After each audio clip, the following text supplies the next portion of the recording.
Well, let's talk about what we've been talking about for the last 3 days now, and this seems to be a break, once again, a reigniting of the climate wars. We heard Peter Dutton in his media conference about half an hour ago saying that he is 100% committed to the Paris Agreement and he would not be pulling out of it even if he did win at the next election. I want to bring in now independent MP Allegra Spender. Allegra, thanks so much.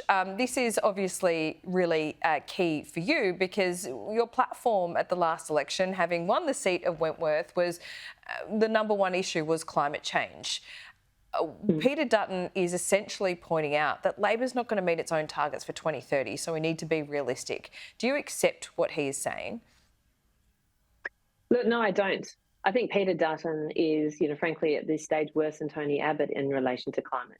And why I'm concerned about this? Well, because at least Tony Abbott had the honesty of saying, well, this is going to be the climate targets I'm going to take to the electorate, and this is what we're going to do. Peter Dutton won't commit to that.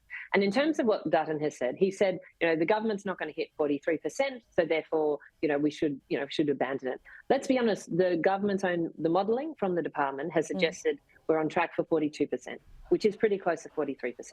We have 6 years to hit to hit these targets. Now, I think we need to do more to make sure we're on track and actually hit 43%.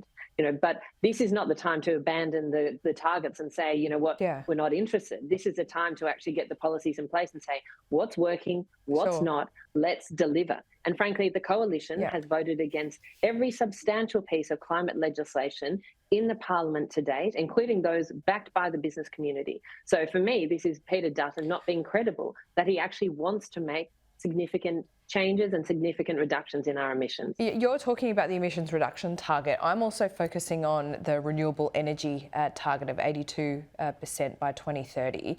That is way off. We're talking about, that at 42% at the moment. So don't you need to look at the gap between those two targets? We're bringing emissions down. We're promised, the target to get renewables up is just nowhere near it. So how we, that's to me says, okay, we're getting emissions down, renewables aren't doing it. And aren't we kind of pulling the wool over the Australian people's eyes by saying, well, we've got these targets, but actually renewables aren't going to do it. So it's going to have to be base load. Isn't there just kind of an honesty degree in all of this?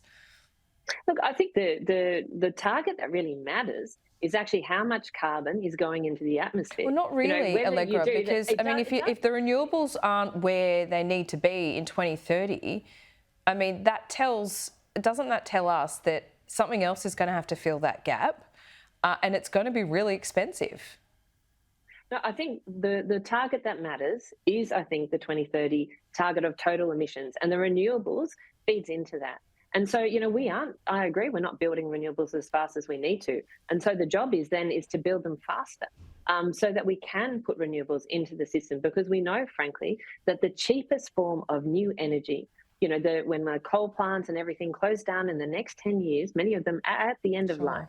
The cheapest form of new energy is firmed renewables. That's where we need to go. That is the cheapest form for our families and our businesses. And so we need to really deliver on that. And that's should be the 100% focus of the community. But instead, I'd say that Dutton and the party are undermining, that move to renewables. And we need to make that change.